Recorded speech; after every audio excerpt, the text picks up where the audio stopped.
일부 예배를 드리는 새벽 예배, 그리고 2부 예배 9시, 또 3부 예배 11시까지 조금도 쉴 틈이 없이 움직이게 돼요.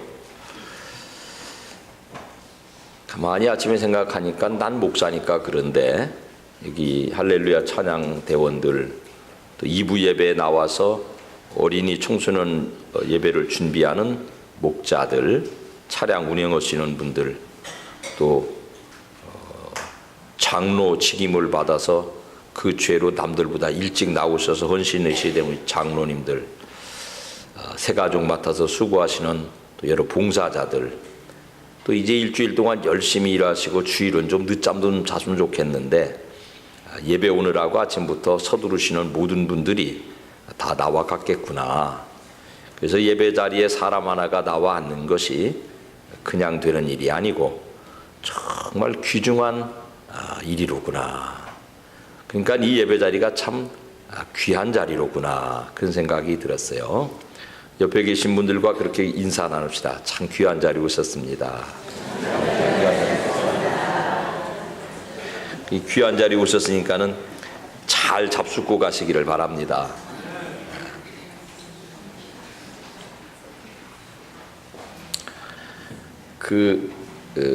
칭찬은 고래도 춤추게 한다, 그런 책이 있었어요. 저도 읽었죠.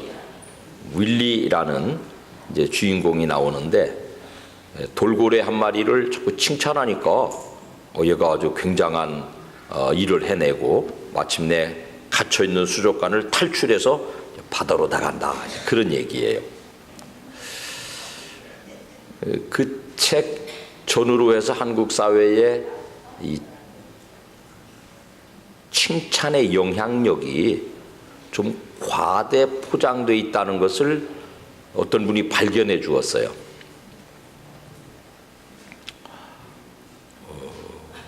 그분 얘기는 뭐냐면, 칭찬이 고래를 춤추게 하지만 칭찬의 호루라기를 불고 있는 동안만 춤을 춘다는 거죠. 그 칭찬의 호루라기를 그치면 고래도 춤추기를 그친다는 거예요. 그러니까 칭찬을 통해서 인간을 궁극적으로 가치 상승시킬 수 있다는 겁니다. 칭찬의 긍정적인 효과 안에 갇혀 있는 큰 함정을 간과한 것이에요. 난 이분이 누군지는 잘 몰라요. 이분이 쓴 글을 이제 객관적으로 한 다리 건너서 읽어봤는데, 알피 콘이라는 교육심리학자는요,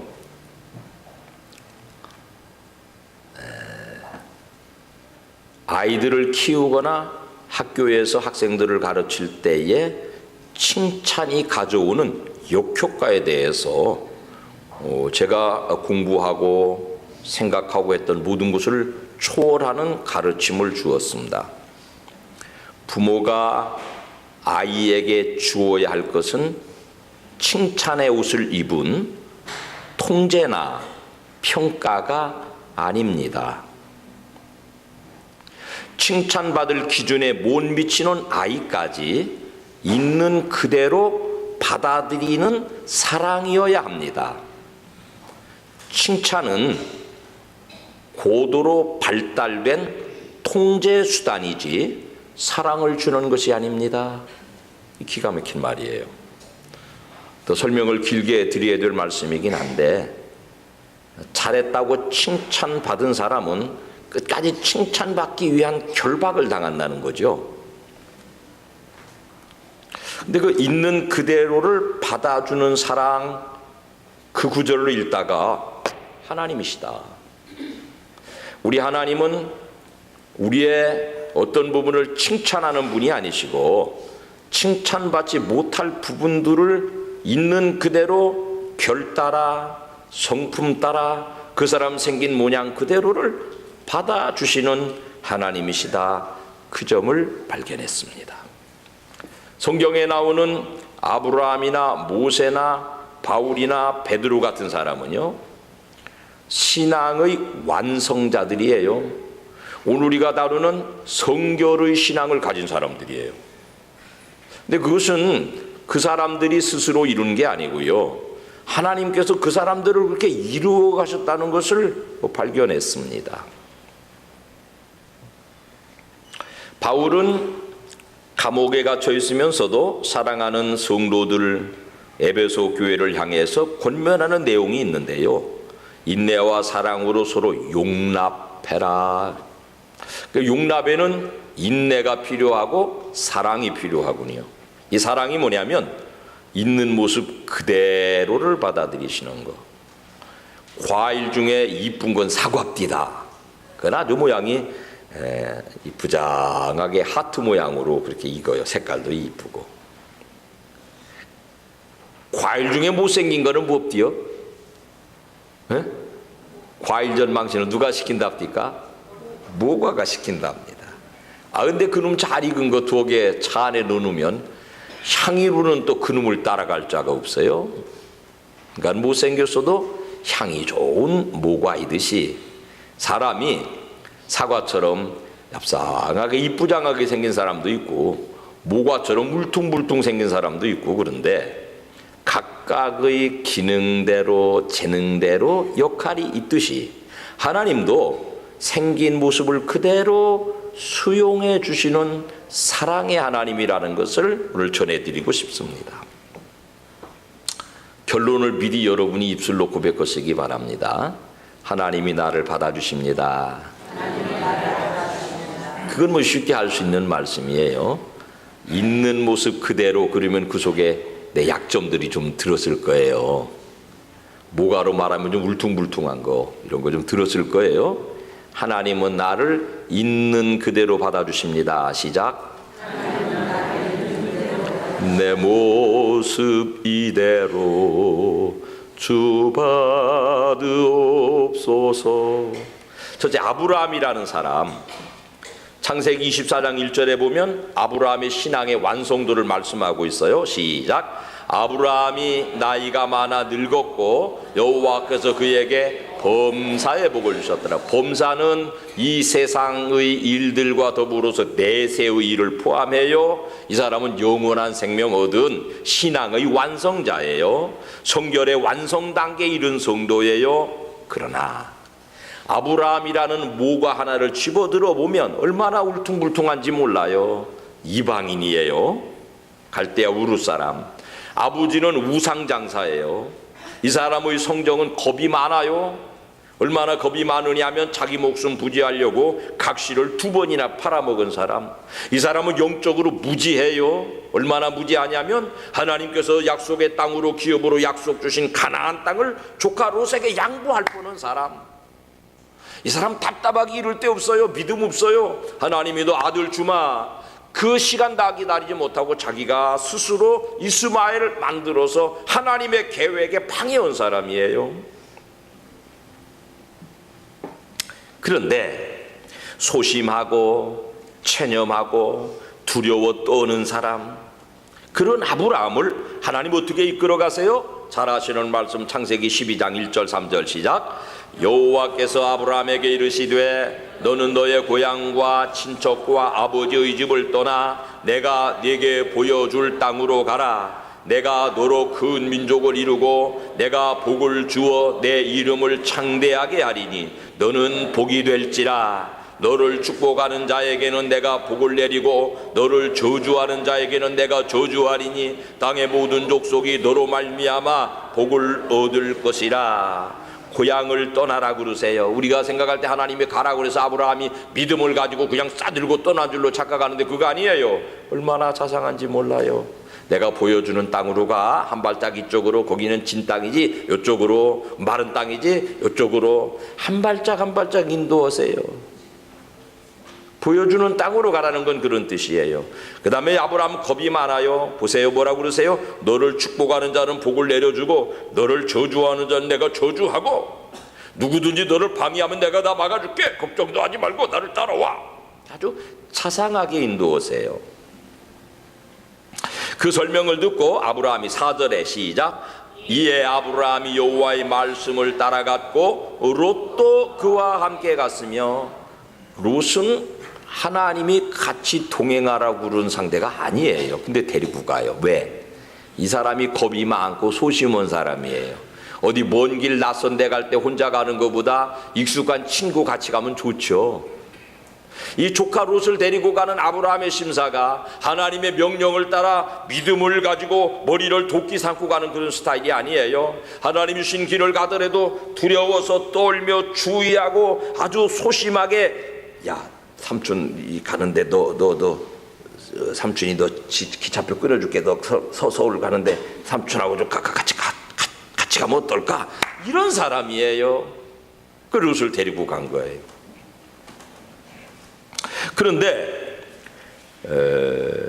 아브라함이 가나안 땅에 정착하고 나서 14절 말씀 시작. 롯이 아브라함을 떠난 후에, 하나님은요 이 아브라함이 롯이라고 하는 별로 의지가 되지도 못할 만한 조카지만 그가 그래도 같이 가나안 땅에 정착하는데 따뜻한 온기가 되니까 그 자리 잡도록 기다렸다가 그 다음에 롯을 떠나 보내세요. 그 소심한 사람이기 때문에 야야야 왜 그거 왜 데리고 가냐, 혼자 가지, 이렇게 안 하세요. 너 혼자 가는데 겁이 많지, 너 외로워서 혼자 못 가지, 그래 알았어 데리고 가. 근데 얘는 너랑 같이 유업을 이을 자가 아니야. 자리 잡았냐, 이제 그 아래 우측 다른 사람들 좀 사귀었냐, 혼자도 살아갈 수 있겠냐, 롯을 떼어내자. 그래가지고 롯을 떼어내고, 그리고 나서 아브라함과 함께 하나님이 작업을 시작하세요. 그러니까 이 소심한 사람을요 절대로 하나님이 무리하게 막 다루시지 않는 모습을 볼 수 있어요. 하나님은 사람을 결따라 다루신다는 말씀이죠. 거기 사는 어느 날 그돌라오멜 5개 연합군이 쳐들어와 가지고는 그의 조카 롯을 사로잡아 간 적이 있잖아요. 겁 많은 사람이지만 내 의지처 내 아들 같은 조카를 잡아가니까 쫓아가 가지고는 싸워서 되찾아옵니다. 타관에서 겪은, 낯선 땅에서 겪은 이런 전쟁들, 주변 사람들이 나를 향해서 공격적이구나, 이런 상황들을 다 알고 나니까 이후에 이게 굉장히 중요한 말이에요. 창세기 15장 1절 시작. 이후에 여호와의 말씀이 환상 중에 아브라함에게 임하여 이르시되 아브라함아 두려워하지 말라, 나는 네 방패요 너의 지극히 큰 상급이니라. 이런 일들을 겪은 후에 한마디로 말하면 소심한 아브라함이 타관에 나와서 다른 사람에게 공격을 받고 바짝 쫄아붙은 거예요. 심장이 쫄깃쫄깃해진 거예요. 발발 떨고 있는 거예요. 그때 하나님 나타나셔서 겁내지 마라, 내가 네 뒤에 있다, 내가 네 백이다, 두려워 말라, 내가 네 방패다, 내가 너의 지극히 큰 상급이다. 심장이 쫄아드는 소심한 사람 아브라함을 하나님은 용기를 주고 격려하셔서 그 땅에 안전하게 살도록 배려하셨습니다. 그 사람이 그렇게 생겼으니까, 그 모습이 그 모습이니까. 22장 1절에 가보면 그 일 후에가 또 나와요. 시작. 그 일 후에 하나님이 아브라함을 시험하시려고 그를 부르시되, 그런 구체적인 인도, 가나안 땅에 자리 잡고 여러 가지 우여곡절을 겪고 주변 사람들과 갈등을 겪고 두려움, 바짝 쫄아드는 심정을 또 하나님이 풀어주시는 여러 과정을 겪고 난 다음에 하나님이 아브라함을 시험하시려고 부르셨어요. 여러 과정을 겪은 후에 2절 시작. 여호와께서 이르시되 내 아들 내 사랑하는 독자 이삭을 데리고 모리아 땅으로 가서 내가 내게 일러준 한 산 거기서 그를 번제로 드리라. 비로소 본론을 내놓는데, 본론이 뭐냐면 시험이에요. 아브라함을 시험하시는 게 하나님의 계획의 본론인데 아브라함이 믿음을 가지고 그 시험을 통과한 게 아니에요. 이런 일들을 다 겪는 과정에서 저 하나님이 어떤 분이신지를 충분히 알게 하셨어요. 전쟁 중에 있지요. 거기서 건져주시지요. 아들을 주시겠다고 약속해서 아브라함은 실망하고 낙심하고 좌절하고 스스로 이스마엘을 만들어 가진 여러 가지 실패 속에서도 하나님은 25년을 기다렸다가라도 당신이 하신 말씀을 그대로 이루어 주시는 이런 일들을 겪은 후에 그 다음에 시험지 되면 뭔 얘기냐면은 정답을 보여주시고 모범 답안지를 보여주시고 그 다음에 시험을 내셨어요. 하나님이 말씀하신 대로 따라하면은 절대로 잘못되는 일이 없다는 것을 충분히 경험하게 소심하게 구체적으로 이끄신 다음에 그에게 시험 문제 내미셨으니까 아브라함이 합격한 게 아니고요. 따라합시다. 하나님이 합격을 시키셨습니다. 하나님이 아브라함을 시험 합격시키셨어요. 왜? 그 사람은 그렇게 생겼으니까. 그냥 시험지 대밀면 떨어질 거 뻔하니까 사전에 공부 다 시키고 사전에 준비 다 시켜서 마지막 시험지, 아들을 바치라는 마지막 시험지를 내미신 줄로 믿으시고 깨달으시기를 축원합니다. 하나님이 우리를 결따라 다루세요. 모세도 떡볶 일러드릴게요. 민수기 12장 3절 시작. 이 사람 모세는 온유함이 지면의 모든 사람보다 더하더라. 이 한 구절로 옛날에 청춘 때 모세가 화딱지 나서 사람 패 죽인 사람인 것이 바뀌었다는 거 볼 수 있잖아요. 지면의 모든 사람보다 온유함이 승하다. 그러니까 이 사람 신앙의 완성자가 됐어요. 성결 신앙을 갖게 됐어요. 근데 원래 이 모세라는 사람은 까탈스러운 사람이에요. 근데 하나님은 이 모세와 다투다가 모세 까다로운 거 비율을 맞추다가 나중에 하나님도 벌컥 화도 내세요. 그만큼 까다로운 사람이에요. 얼마나 까다로운지 보시자고요. 하나님이 그를 좀 쓰시려고 시내산 떨기나무에 나무가 타지 않는데 불이 홀홀 타오르는 모습을 보여주셨어요. 이런 이상한 현상을 보면은 마음에 감동을 받고 겁을 먹고 굴복하는 게 맞잖아요. 근데 모세가 이상하다. 저런 일이 있을까? 가까이 가요. 불가까이. 근데 눈으로 본 것만 아니라 하늘의 음성이 들려요. 모세야, 노선 땅은 거룩한 땅이니 발에서 신을 벗으라. 그러면은 그 땅에 거꾸로 져가지고는 완전히 사람이 바뀌어야 맞잖아요. 안 바뀌어요. 누구십니까? 물어요. 이름이 누구신데요? 물어요. 근데 어떻게 저를 만나러 오셨습니까? 물어요. 자꾸 물어요. 그런 장엄한 초월적인 현상을 보고도 까다로우니까 자꾸 물어요. 내 생각을 자꾸 말해요. 이름이 누구십니까? 근데 어쩐 일로 오셨습니까? 내가 너를 저 애굽의 내 백성들을 좀 구원시키려는 목자를 삼으려고 그런다. 아이고, 저는 못 갑니다. 왜 못 가냐? 겁이 많습니다, 제가. 그리고요, 제가 거기 가면 바로가 나 잡아 죽이려고 그럴 겁니다. 제가요, 애굽 말을 다 잊어버렸습니다. 이렇게 끊임없이 하나님께서 제안하시는 길들에 대해서 거절하고 까다롭게 이유를 설명하고 그래요. 하나님을 오히려 설득하려고 들어요. 하나님이 야, 너 손에 뭐 들었냐? 지팽이요. 던져봐라. 던지니 뭐 됐죠? 뱀장어? 뱀. 이거 어쩐 일일까? 집어라. 다시 집으니까 다시 막대기. 그러면 그때만이라도 하나님의 전능하심을 인정하고 왜 저를 부르셨습니까? 전능하신 하나님 나를 써주시옵소서. 이래야 되잖아요. 거꾸러져요. 그러니까 이번에는 야, 네 손을 네 품에다 넣어봐라. 꺼내봐라. 문둥병이 났어요. 큰일 났네. 그때라도 거꾸러져서 하나님 전능하시니 나를 고쳐 사용해 주세요. 이렇게 굴복하면 좋은데 안 해요. 다시 넣어봐라. 넣었어요. 다시 꺼내봐라. 나왔어요. 보고 듣고 경험해도 설명해도 도무지 안 들어요. 도무지 안 들어요.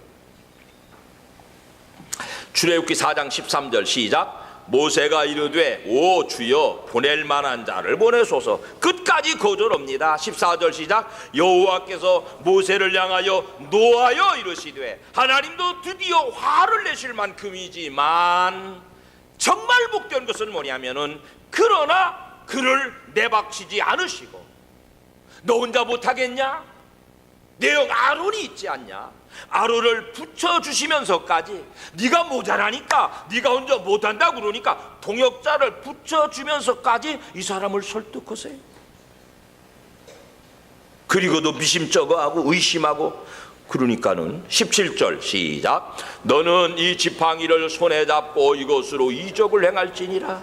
눈에 보이는 지팡이, 이 지팡이를 볼 때마다 이게 뱀이 됐다가 자기 목전에서 다시 지팡이가 된 그 지팡이를 손으로, 이 손은 문둥병이 들었다가 다시 나은 하나님의 기적적인 증거에 귀중한 증거 물들을 들려주시면서 애굽으로 보내셔서 목자로 사용하셨습니다. 왜냐하면 모세도 하나님이 만드셨는데 그 사람은 그렇게 깨까다롭게 만들어줬으니까 깨까다롭게 끝까지 인내하시고 다루시고 받아들이셔서, 아유 사람 승리 같으면 내박쳐버리고 말지 이놈의 그냥. 그러나 하나님이시니까 끝까지 그를 그의 결대로 성경대로 받아들이셔서 그를 목자 삼으셨습니다. 까다로운 분들 교회도 있죠. 이 시대도 있죠. 그러나 사람은 그런 사람 피곤해하지만 하나님은 그런 사람 내박치지 않는 줄 믿으시기를 축원합니다. 베드로, 사도행전 10장 44절 같이요. 베드로가 이 말을 할 때에 성령이 말씀 듣는 모든 사람에게 내려오셨어요. 그러니까 초대교회의 가장 강력한 역사를 일으키던 베드로도요, 그의 사역의 여러 결과들을 볼 때 성령에 충만한 사람, 성결한 사람, 신앙의 완성자라는 거 이견이 없어요. 그러나 또 우리가 잘 아는 대로 그의 본디 이면은, 그의 본성은요 과격하고 이기적이고 다혈질적이고 단순합니다. 앞서기 좋아하고 잘난 척하기 좋아하고 남 앞에 나서는 거 좋아하고 말은 번지르르 하지만 뒤끝은 책임 못 지는 사람이에요. 우리 모든 사람들 속에 있는 울퉁불퉁 뭐가예요? 하나님은 이 베드로도 그의 모습 그대로 그의 결대로 다루셨어요. 처음에 베드로 만나실 때, 야, 베드로 저거는 단순 무직 감성적인 인물이구나, 저걸 어떻게 내가 거꾸로 드릴까. 모세는 아주 복잡한 인물이니까 복잡하게 거꾸로 들이셨는데 베드로 고기 잡는 데 가셔가지고 깊은 데가 그물 던져봐라. 깊은 데가 그물 던지니 엄청난 물고기 잡았어요. 이 사람에게는 설명이 필요 없어요. 왜? 뭘 어떻게 이런 거 필요 없어요. 마음의 감동이 이 사람은 나서는 사람이니까. 아니 자기가 일평생 잡아보지 못한 물고기 한꺼번에 잡았어요. 그러니까 뭐 설명이 필요 없는 거예요. 그 즉시 모든 걸 버리고 예수님 따라 나섰어요. 단순하고 우직하고 감정적으로 과격하게 반응하는 사람이에요. 이 사람의 성품은요 남보다 앞서야 돼요. 그래서 마태복음 16장 16절 잘 아시는 말씀 시작. 시몬 베드로가 대답하여 이르되 주는 그리스도시요 살아계신 하나님의 아들이시니이다. 사람들이 나더러 뭐라 그래요? 이러고 저러고 해요. 너희들 생각에는 내가 누구고 또. 그러니까 앞장서가지고 다른 사람이 말할 때까지 기다리는 사람이 아니에요. 자기가 주도해야 되고 자기가 먼저 말해야 되고 자기 주장대로 앞장서 가야 되는 사람. 그러니까 그 사람대로 베드로가 먼저 말했어요. 그러니까 그 말 받아가지고 18절에 주님 말씀은 시작.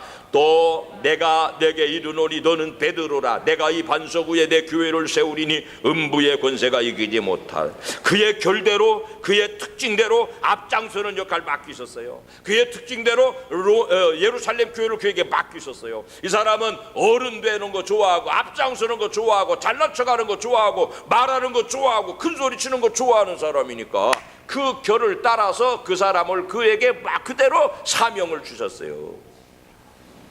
근데 결국 이 사람은요 그런 면에 있어서도 남들보다 앞장서서, 남들은 십자가에 달려 죽을 때 나는 예수님 달려 죽은 십자가에 나 같은 거 그냥 죽어요. 나는 그렇게 못 죽어. 나를 잡아 죽이려고 거꾸로 잡아 죽여. 막 이렇게 막 감정이 동해가지고 막 은혜가 충만해가지고 막 단순 무식 우직하게 쓰임 받았어요.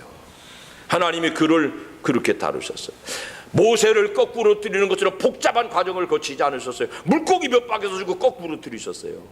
하나님은 그 사람을 아니까, 하나님은 그 사람을 그렇게 만드셨으니까 그렇게 다루신다 이 말이죠. 저나 여러분도 하나님 지으신 줄 믿습니다. 낙심 절망 안 하시면 좋겠어요.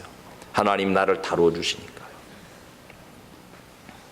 바울 얘기도 마저 들어보세요. 사도행전 13장 9절에 시작.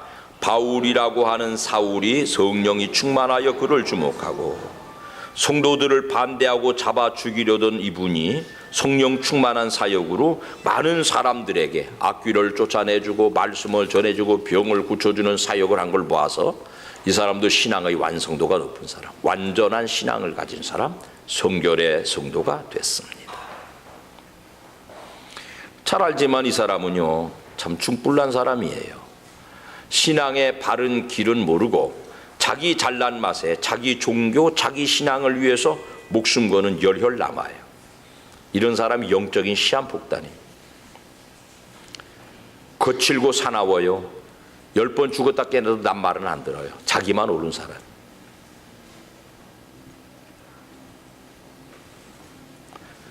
다른 사람의 가르침이나 다른 사람의 가치관을 받아들일 수 없는 멘탈을 가진 사람.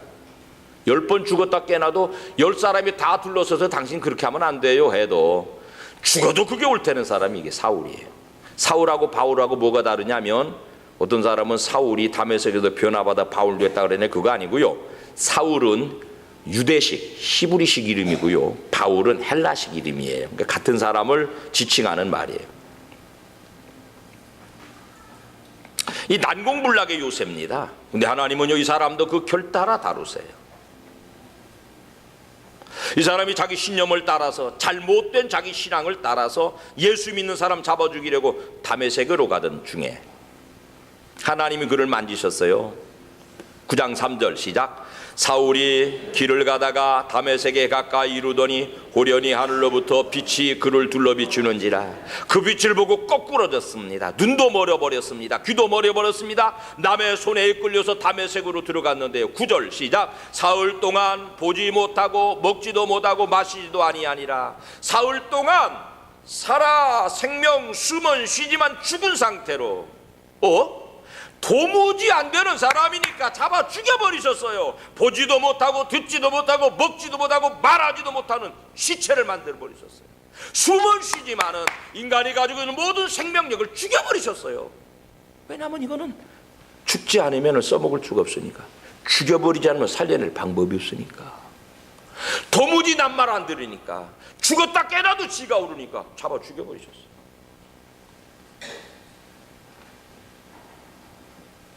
그리고 다시 살리셔서 6절 시작. 너는 일어나 시내로 들어가라. 네가 행할 것을 내게 이룰 자가 있느니라. 새 일을 지시하세요. 그 굽힘 없이 살아온 성경을 이용해서 그에게 맡기신 사명보여. 15절 시작. 이 사람은 내 이름을 이방인과 임금들과 이스라엘 자손들에게 전하기 위하여 택한 나의 그릇. 여러분, 사울이라고 하는 사람을 죽였다가 살려내신 이유는 뭐냐면은 그 사람에게는 목숨을 걸어야만 감당할 수 있는 이방 선교의 사명을 주시기 위해서 미리 죽였다가 살려냈었어요. 하나님이 그 사람의 성질을 아니까, 하나님이 그 사람의 성품을 아니까, 그 사람의 쇠가 너무너무 단단한 걸 아니까 그 사람을 잘 갈아가지고 칼로 쓰셨다고. 성질이 강하고 단단한 쇠는 잘 갈면 좋은 칼이 돼요. 성질이 무르고 연한 쇠는 잘 뽑아내면 철사로 쓸 수 있어요. 그러니까 사람의 결을 따라 질을 따라 하나님이 그를 다루신다는 거죠. 사울은 강한 쇠예요. 부러지는 쇠예요. 그러니까 하나님이 그를 죽였다가 살리셔서 목숨 걸어야 감당하는 이방 선교사를 만드셨어요. 여러분, 이 말씀 듣고 우리 각각 돌아보면 성결의 은혜가 저는 아니에요, 멀게 느껴지죠. 그래서 성결교회 성도이면서도 성결의 신앙의 목적에 이루지 못하는 좌절감, 절망감, 자기 연민 같은 거 생겨요. 내가 타고난 성정이, 성격이, 사람의 결이 성결에 이룰 수 없는 점, 이것 때문에 스스로의 신앙의 방해를 받고 있습니다. 근데 여러분, 오늘 말씀 보니까 아브라함이나 모세나 베드로나 바울 같은 신앙의 완성자들도 같은 모양이군요. 하나님이 그들을 만들어 가셨군요. 하나님이 그들에게 모범답안지 미리 보여주시고 시험을 치르셨군요. 하나님이 그 결을 아니까 결대로 다뤄주셨군요. 그러므로 이 시간에 저나 여러분 모두도 하나님이 우리를 아시기 까닭에 아시는 방법대로 나를 아시고 나를 다뤄주시는 줄로 믿으시기를 축원합니다. 절망하지 마세요. 낙심하지 마세요. 내 생겨 먹은 것 때문에 하나님 앞에 내 인생, 내 신앙 포기하지 마세요. 내 생긴 대로 하나님이 받아주셔서 나를 그렇게 다듬어 주신다지 않아요. 감옥에 갇힌 바울은 에베소 교회 성도들이 그 하나님의 손길을 닿기를 바랬었어요. 2절과 3절 다시 읽어봅시다. 시작. 모든 겸손과 온유로 하고 오래 참음으로 사랑 가운데서 서로 용납하고 평안을 매는 줄로 성령이 하나 되게 하신 것을 힘써 지키라. 거기 중요한 말씀은 서로 용납하고 그 말. 하나님 우리 용납하셨으니까 서로 용납하고, 값싼 칭찬이나 값싼 자기 격려보다 훨씬 가치 있는 것은요, 칭찬받을 만하지 못해도 있는 그대로 받아주는 거네요. 그게 하나님의 성품이네요. 잘한 사람, 칭찬받을 만한 사람 칭찬하면 칭찬받을 만하지 못한 사람은요 결박되잖아요. 칭찬만 받으면 칭찬 속에 결박되잖아요. 하나님 우리를 칭찬만 하시는 분이 아니군요. 있는 그대로 받아주시는 분이군요. 아멘 합시다. 한 번 더 하세요. 하나님은 나를 받아주십니다. 거기다 있는 그대로 넣으셔야 돼요. 시작. 하나님은 나를 있는 그대로 받아주십니다. 그분이 하나님이세요. 하나님을 잘 배우시자고요. 로마서에서 바울은 이렇게 말씀해요. 시작. 그리스도께서 우리를 받아, 여기 우리는요 아브라함, 모세, 베드로, 바울, 이재정, 이은채, 임서구, 우리 모든 분 다 포함해요. 우리를 받으셨어요. 근데 우리가 뭐 하나님께 받아들여질만 해요? 다 모과 덩어리 같죠. 여기저기 울퉁불퉁하죠. 그죠? 대답 좀 하세요. 그렇죠? 여기저기 울퉁불퉁하죠. 어떤 데서는 무슨 뭐 과일전 망신은 모과가 다 시킨다는데 뭐 어물전 망신은 누가 시킨답니까? 뭐 어쩌면 내가 꼴뚜기나 아마 뭐가 좀 될는지 모르겠어요. 그러나 내 모습 이대로 주 받아주세요. 모습 이대로 받아주시는 그 하나님께 저나 여러분이 용납된 줄로 믿으시기를 축원합니다. 그래서 바울 사도리도록 권면하는 내용 뭐냐면, 그러니까 너희도 좀 서로 용납하세요. 그래서 성령의 하나 되게 하시는 것을 좀 지켜서 하세요. 나와 다른 사람, 모과처럼 울퉁불퉁한 사람, 사과처럼 매꼬름하지 못한 사람들을 향해서 주시는 우리의 마음이 하나님 마음 같기를 축복합니다.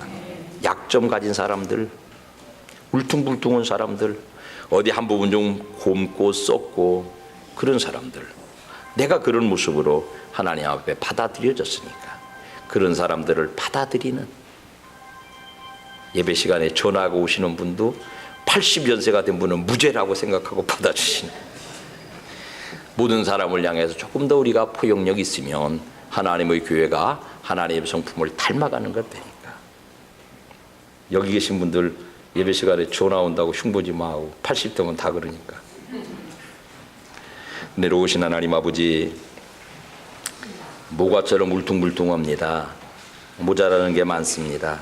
돌아보면 하나님이 받아주시지 않았으면 아무도 이 자리에 있을 수 없사옵는데 받아주심으로 이 자리에 있으니 그 하나님의 성정 성품 우리도 닮아서 더 많은 사람들을 단순한 인간적 심리적 작용으로 만나 거칠에 칭찬만 하고 마는 정도가 아니라 칭찬받지 못할 부분까지를 진정으로 수용하는 하나님의 교회를 꼭 이루어 주세요. 예수님 이름으로 기도드립니다. 아멘.